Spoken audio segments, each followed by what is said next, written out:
The Hartwell estate loomed before me like a monument to old money.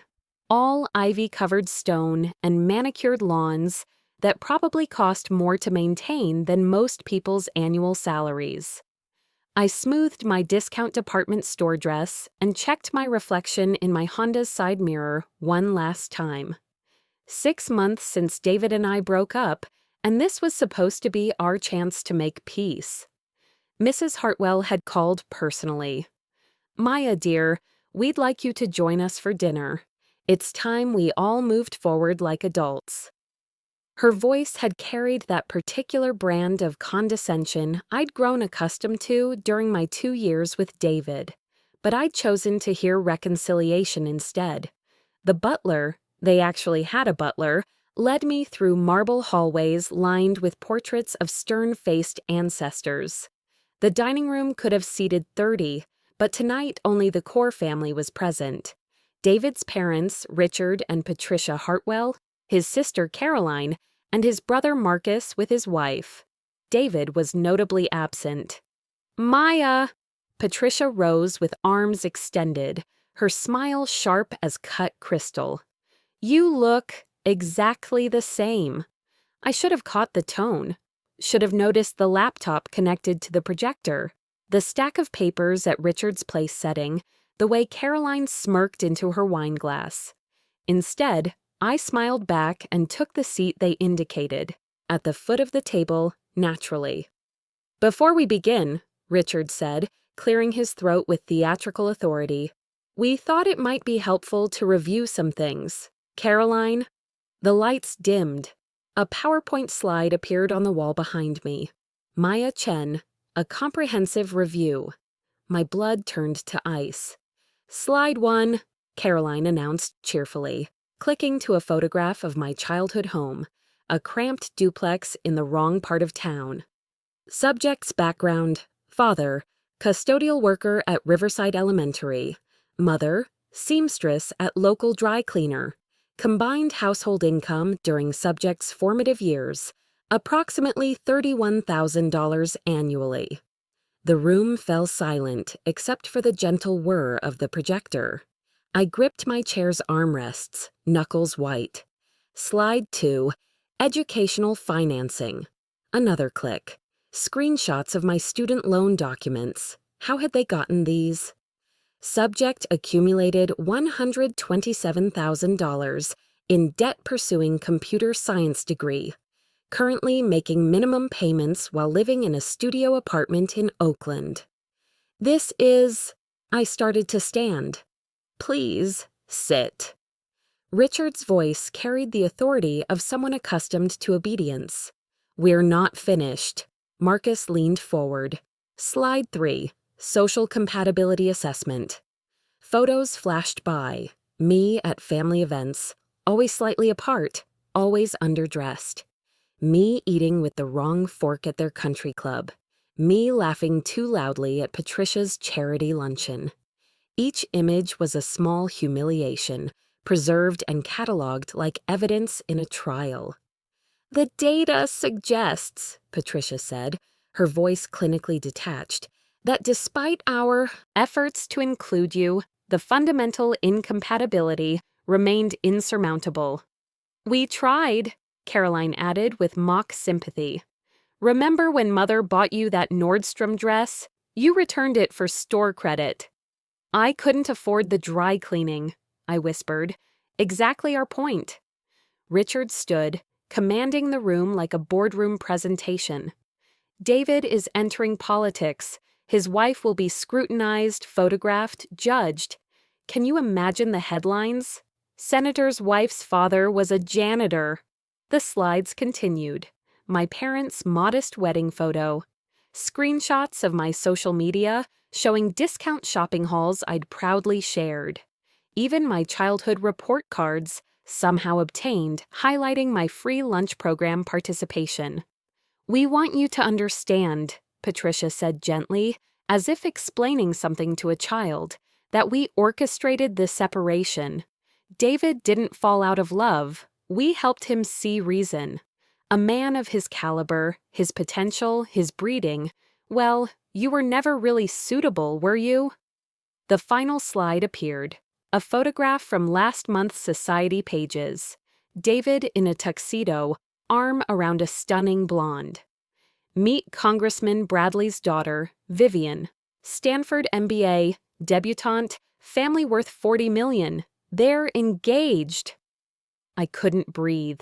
2 years of my life, 2 years of subtle slights, and constant reminders that I didn't belong, and it had all been orchestrated. They hadn't just broken us up, they'd replaced me with someone appropriate before the seat was even cold.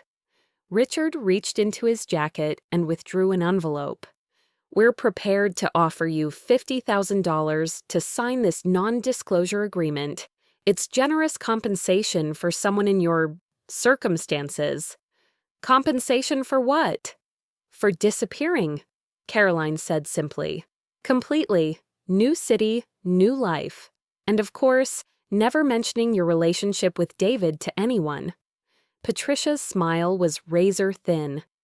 It's more money than your parents made in 2 years combined. Surely even someone of your background can see the wisdom in this arrangement. The words hung in the air like poison gas. Background, circumstances, someone like you, poor white trash who got lucky. I stood on unsteady legs, the envelope falling to the floor unopened. My Honda's engine rattled as I sat in the Hartwell driveway, hands shaking too violently to turn the key. Through the windshield, I could see them in the dining room window, laughing, toasting with champagne, celebrating their successful execution. 2 years. 2 years of thinking I wasn't good enough, wasn't trying hard enough, wasn't worthy enough. David's gradual coldness, his canceled dates, his sudden criticism of everything from my clothes to my laugh, it hadn't been natural drift. It had been systematic poisoning. I remembered the intercepted messages now. Did you get my text about dinner Friday? I'd ask. What text? He'd respond, confused. His phone always conveniently dead when I called. Invitations to family events that somehow never reached me. The way conversations stopped when I entered rooms. They'd played Puppet Master with surgical precision.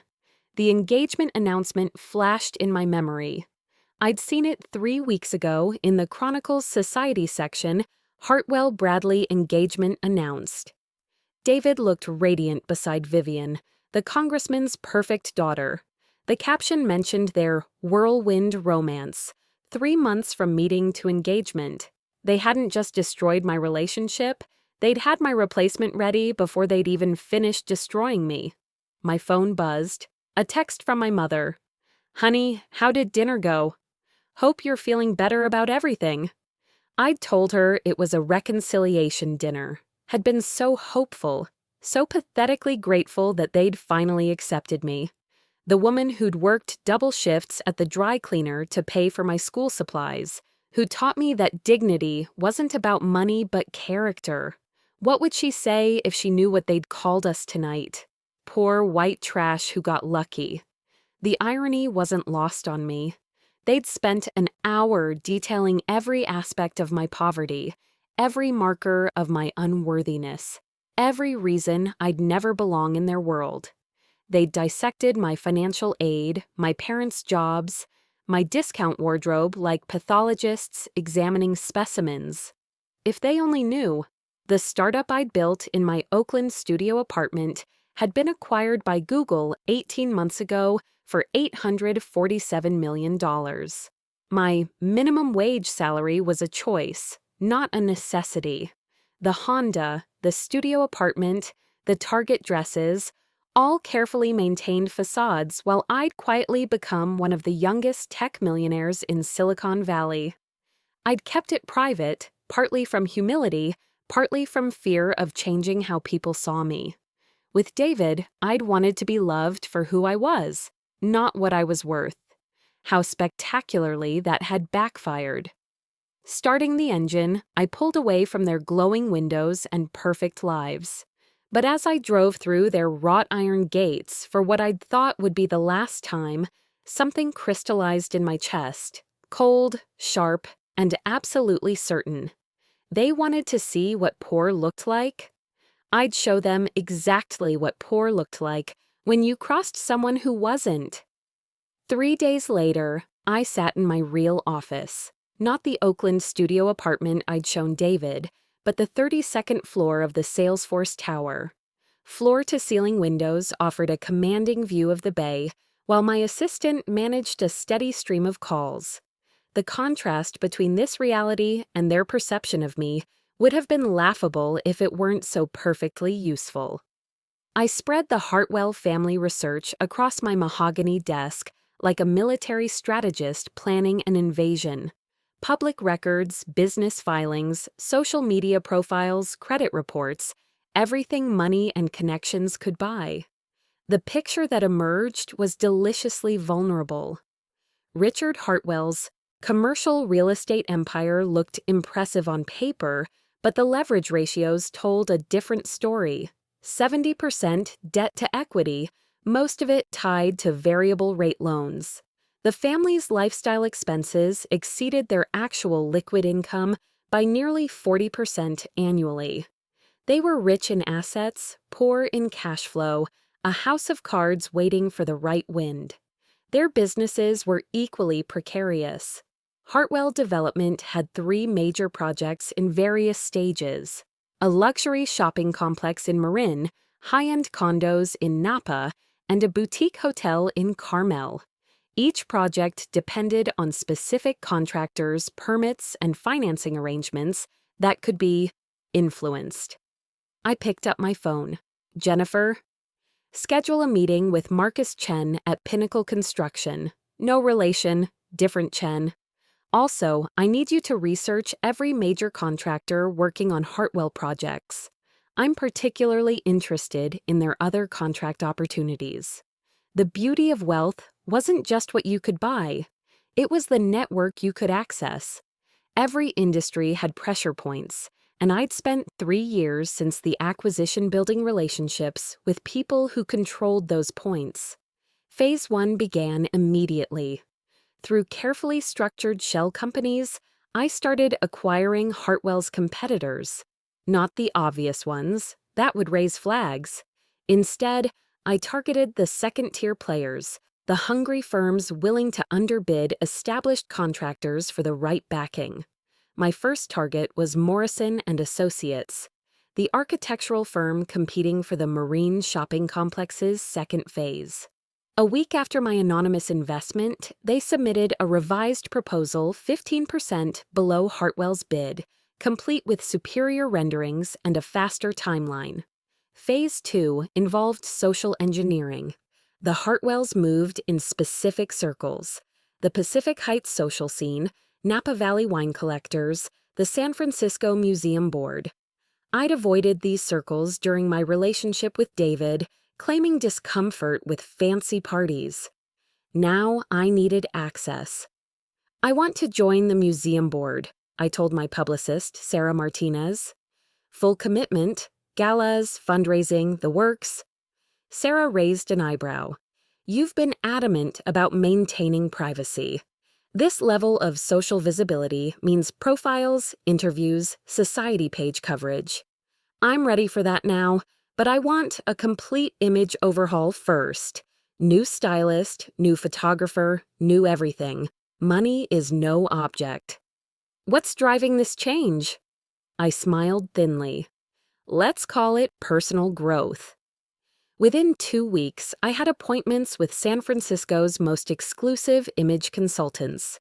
Patricia Hartwell's own stylist, poached with a salary offer she couldn't refuse. David's family barber, now cutting my hair into a sleek, sophisticated bob. The transformation was dramatic. Gone was the apologetic girl in discount dresses, replaced by someone who looked born to wealth. The third phase required patience. I needed to infiltrate their social circles without being recognized, which meant creating a new identity.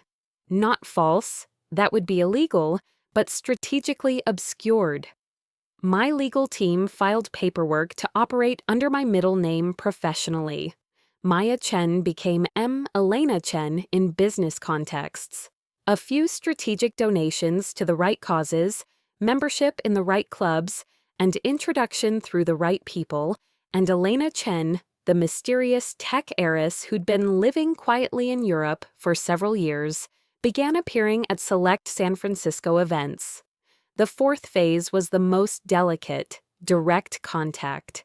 I needed to understand their current vulnerabilities, their fears, their plans. Information was ammunition, and I intended to be heavily armed. My opportunity came at the museum's annual acquisition gala. I'd studied guest lists, seating charts, even the auction catalog to ensure perfect positioning. When Patricia Hartwell approached the bar where I stood, resplendent in a Valentino gown that cost more than her monthly household budget, she had no idea she was speaking to her son's poor ex-girlfriend. "I don't believe we've met," she said, extending a manicured hand. "Patricia Hartwell." "Elena Chen." I matched her smile with polished perfection. "I've heard wonderful things about your family. Your son David is quite accomplished, I'm told." The irony was exquisite. She preened at the compliment, immediately launching into David's political ambitions and recent engagement. Within 20 minutes, she'd invited me to her upcoming charity luncheon and shared detailed concerns about recent business challenges. "These new competitors seem to appear from nowhere," she confided. "Richard is convinced someone is targeting us specifically, but that's paranoid, don't you think?" "Business can be so unpredictable," I agreed sympathetically. "Though, in my experience, patterns usually have explanations." As I walked away that night, Patricia's business card in my purse and her secrets in my memory, the final piece clicked into place.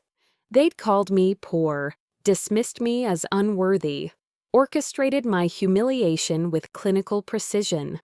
Now it was my turn to control the narrative. Over the following 6 weeks, the Hartwell empire began experiencing what Richard would later describe as an unprecedented run of bad luck. Each setback appeared coincidental, unconnected to the others, the hallmark of truly sophisticated warfare. Their marine shopping complex lost its anchor tenant when Nordstrom suddenly pulled out, citing revised expansion priorities. What they didn't know was that Nordstrom's regional director was dating my former Stanford roommate, and a casual conversation about emerging retail opportunities in Sacramento had shifted their focus north. The Napa condo project faced mysterious permit delays. Environmental impact studies required additional review. The Historical Preservation Committee raised concerns about architectural compatibility. Each bureaucratic hurdle appeared legitimate, backed by proper procedures and citizen complaints.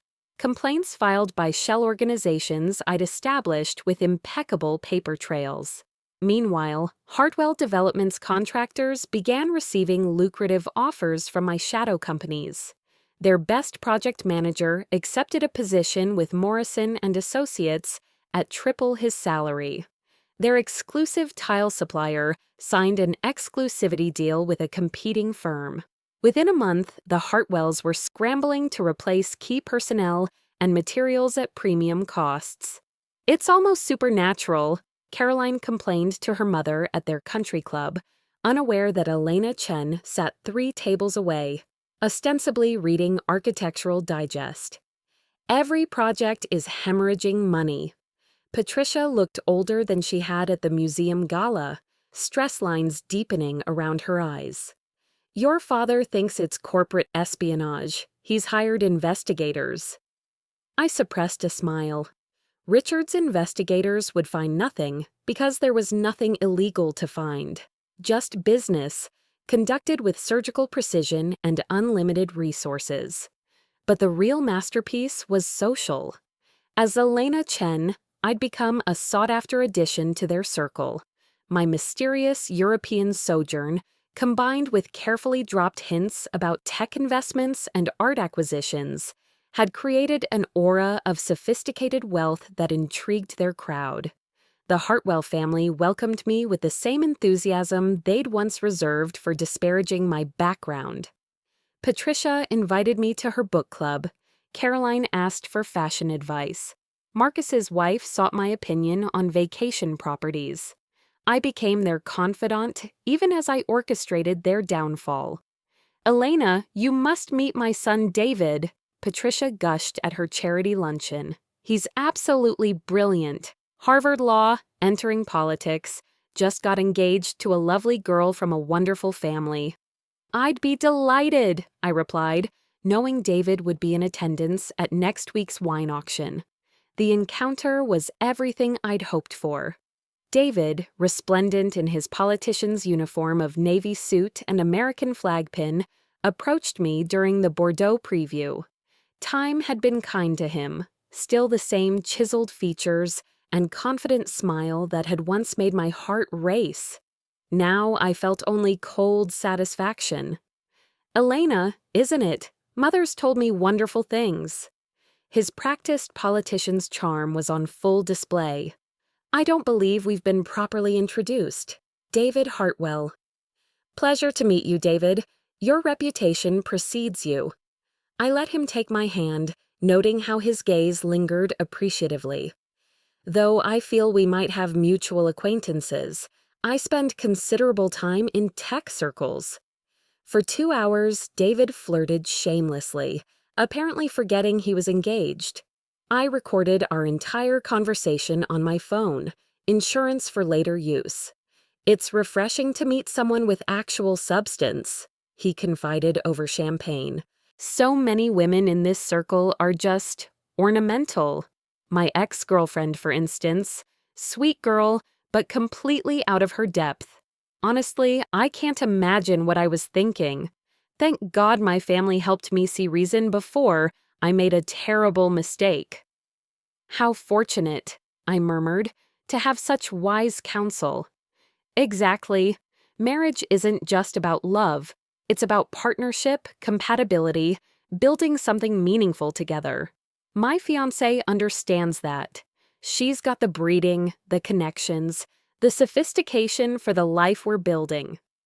Each word was another nail in his coffin. He was inadvertently providing me with perfect ammunition. His own voice admitting the relationship had been a calculated business transaction, disparaging me even as he unknowingly flirted with me. "Your fiancé sounds perfect for you," I said, raising my glass, "to finding exactly what you deserve." As the evening concluded, David pressed his business card into my hand. "Perhaps we could continue this conversation over dinner? I'd love to discuss some potential campaign contributions." Walking to my car, not the Honda this time, but a Tesla Model S that turned heads in the valet line, I felt the final pieces clicking into place. The Hartwells were financially vulnerable, socially compromised, and completely unaware that their destruction was being orchestrated by the woman they'd called poor white trash. But David's betrayal had cut deepest, and his comeuppance would be the most satisfying.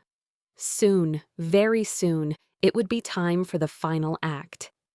3 months after my humiliation in their dining room, the Hartwells convened an emergency family meeting. Their financial situation had deteriorated from concerning to critical. The marine project was hemorrhaging money, the Napa condos sat half-finished due to contractor walkouts, and the Carmel Hotel faced foreclosure. I knew this because Patricia had confided in Elena Chen just yesterday, desperate for advice from her successful entrepreneur friend. "We're considering selling the Tahoe house," Patricia had whispered over lunch at the Saint. Francis: "Richard won't admit it, but we're in real trouble. Someone is systematically destroying us, and we don't know who or why." I'd made appropriate sympathetic noises while mentally reviewing the final phase of my plan. Now, from my vantage point in the helicopter circling above the Hartwell estate, I watched their sleek cars gather in the circular drive. Mercedes, BMW, Porsche. Status symbols they could no longer afford, but couldn't bear to abandon. The irony was delicious. My pilot's voice crackled through the headset. "Ms. Chen, we're cleared for landing. Are you ready?" "I've been ready for months." Through the aircraft's windows, I could see into the dining room where they'd humiliated me. The same mahogany table, the same crystal chandelier, but now the family huddled around financial documents instead of PowerPoint slides about my unworthiness. Richard paced, behind his chair gesticulating angrily. Even from this height, his stress was visible in every rigid line of his posture. Caroline had her head in her hands. Marcus kept checking his phone, probably fielding calls from creditors. And David sat at the head of the table where his father usually presided, looking every inch the golden boy politician except for the tension around his eyes. "Ma'am," my lawyer Stevens said from the seat beside me, "your instructions were quite specific, but I want to confirm, you're certain about this approach?" I adjusted my Hermes suit jacket, cobalt blue because it matched my mood perfectly. "Stevens, they called me poor white trash who got lucky. They systematically destroyed a relationship I thought was real, then offered me money to disappear like some kind of pest. They're about to learn exactly what someone with my resources can accomplish when properly motivated." The helicopter touched down on their front lawn with theatrical precision, rotor wash scattering perfectly manicured rose petals across the pristine grass. I could see faces pressed against windows as the family tried to identify this unexpected visitor. My assistant, Jennifer, emerged first, followed by Stevens and 2 additional lawyers carrying briefcases. Finally, I stepped out, removing my designer sunglasses with practiced drama. The front door burst open. Patricia appeared first, confusion and curiosity warring on her face. She'd seen Elena Chen many times over recent months, but something was different now, something in my posture, my expression, the small army of legal professionals flanking me.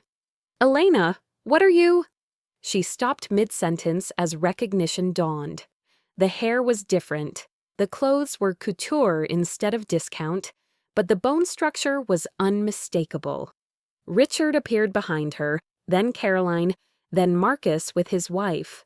Finally, David stepped onto the porch, and I watched his face cycle through confusion, recognition, and dawning horror. "Hello, Hartwells." My voice carried across the lawn with crystal clarity. "You called me poor, so I thought I'd show you what poor actually looks like." Patricia's hand flew to her throat. "Maya? But Elena Chen is—" "The same person, Patricia, though I prefer my full name, Maya Elena Chen, founder and former CEO of Quantum Analytics, acquired by Google for $847 million 18 months ago." The silence was profound, broken only by the helicopter's cooling engines. David stepped forward, his political instincts kicking in despite the shock. "Maya, what is this? Some kind of joke?" I smiled, not the apologetic, hopeful smile he remembered, but something sharper. "No joke, David, just a demonstration. You see, while you were all cataloging my inadequacies and planning my replacement, I was quietly becoming one of the wealthiest women in Silicon Valley. The Honda, the studio apartment, the Target dresses, all choices, not necessities." Stevens stepped forward, opening his briefcase. "Mr. Hartwell, we represent Ms. Chen's interests in several recent acquisitions. Perhaps you recognize these companies? Morrison and Associates, acquired 3 months ago. Pinnacle Construction, acquired 6 weeks ago.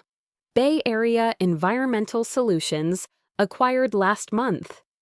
Richard's face drained of color. "You're behind. Every contract you've lost, every permit delay, every business reversal, guilty as charged." I pulled out my phone, queuing up the recording from the wine auction. But my favorite part was getting to know you all again. David, you might find this particularly interesting. His own voice filled the air. My ex-girlfriend, sweet girl, but completely out of her depth. Thank God my family helped me see reason before I made a terrible mistake. Patricia gasped. Caroline actually stumbled backward. David's fiancée, Vivian, had apparently arrived during our conversation and now stood frozen in the doorway, her engagement ring catching the afternoon light. You recorded me without consent, David sputtered. California is a two-party consent state, Stevens interjected smoothly, except when conversations occur in public venues where no reasonable expectation of privacy exists. The Napa Valley wine auction, for instance. I stepped closer to the family, enjoying their collective discomfort. Here's what's going to happen. You have a choice: publicly apologize for your behavior and acknowledge your classist prejudices, or face complete financial and social ruin. I own your debt, I own your competitors, and I have documented evidence of tax evasion, fraud, and other interesting irregularities my forensic accountants discovered. Patricia found her voice.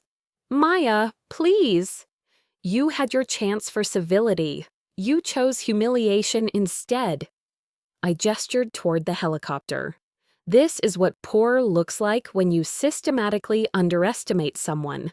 This is what happens when you mistake quiet dignity for weakness. David's political mask finally slipped completely. You vindictive bitch! Careful, I interrupted. Your fiancé is watching, though based on what you told me about your engagement being a business transaction, perhaps she already knows exactly who she's marrying. Vivian dropped her purse, the sound sharp against the stone steps. I looked at each family member in turn, memorizing their expressions: shock, fear, dawning comprehension of just how thoroughly they'd been outmaneuvered. You have 24 hours to decide, I announced, heading back toward the helicopter. Choose wisely. The family fractured exactly as I'd anticipated. Patricia called first, her voice shaking through the phone at 3 a.m. Maya, I need to see you, alone. We met at Ocean Beach at dawn, the Golden Gate Bridge emerging from fog like a metaphor for clarity. She looked older, smaller somehow, wrapped in a cashmere coat that couldn't warm the chill of her reckoning. I owe you an apology, she began, then stopped. No, that's inadequate. I owe you the truth. We were wrong, not just about your worth, but about what worth even means. I watched seagulls wheel overhead, remembering the girl who'd once desperately wanted this woman's approval. When I heard that recording of David, Patricia's voice broke. The casual cruelty, the calculation. I realized I'd raised someone who sees people as transactions. That's on me. And Richard, defiant to the end. He'd rather lose everything than admit he misjudged a janitor's daughter. She laughed bitterly. He still doesn't understand that your father's job never mattered. Your character did, and we were too blind to see it. The apology felt genuine, but it couldn't repair the damage. What about David? Vivian broke their engagement yesterday. Apparently, learning your marriage is a business arrangement tends to kill the romance. Patricia wiped her eyes. He's furious, desperate to save face. Caroline's distancing herself. She has her own family to protect. Within a week, the family had imploded completely. Marcus liquidated his assets and moved to Portland with his wife, cutting all ties. Caroline issued a public statement supporting accountability and personal growth, effectively throwing her father and brother under the social bus. Richard, true to his nature, chose pride over pragmatism. He hired lawyers to challenge my acquisitions, filed complaints with regulatory agencies, and gave interviews to business journals about predatory practices. Every move backfired spectacularly, as my legal team methodically destroyed his reputation with documented evidence of his own ethical violations. David fared worst of all. The recording I'd released strategically to select journalists painted him as a callous opportunist who'd betrayed someone who loved him for political advancement. His nascent political career died overnight. No party would touch someone so publicly exposed as manipulative and mercenary. But the moment I'd anticipated most came 6 months later, in a courtroom where David sat across from me, his legal team arguing for leniency in the fraud case my investigators had uncovered. He looked broken, the golden boy politician reduced to a defendant facing potential prison time. When our eyes met, I felt nothing. Not satisfaction, not anger, not even pity. Just emptiness where love had once lived. That night, I stood on my penthouse balcony overlooking the city I'd conquered and realized the victory felt hollow. I'd proven I wasn't poor, but in doing so, I'd become exactly what they'd accused me of being. Someone who saw relationships as transactions, people as pawns to be manipulated. The next morning, I made a different kind of call. Jennifer, set up the Chen Foundation. I want to fund college scholarships for first-generation students. Kids whose parents work custodial jobs, retail, service industry, full rides, no strings attached. The initial endowment amount? $50 million to start. And I want to establish mentorship programs, interview coaching, professional development. Everything I figured out on my own, we're going to teach them. 3 years later, the first Chen Foundation scholars graduated from elite universities. At their ceremony, I watched a young man whose father cleaned office buildings accept his degree from Stanford. His parents sat in the front row, his mother clutching tissues, as she watched her son achieve what she dreamed impossible.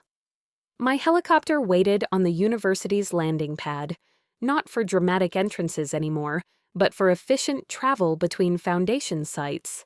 As we lifted off, I looked down at the celebration below and felt something I hadn't experienced since before David: genuine happiness. The Hartwells had called me poor and tried to make me disappear.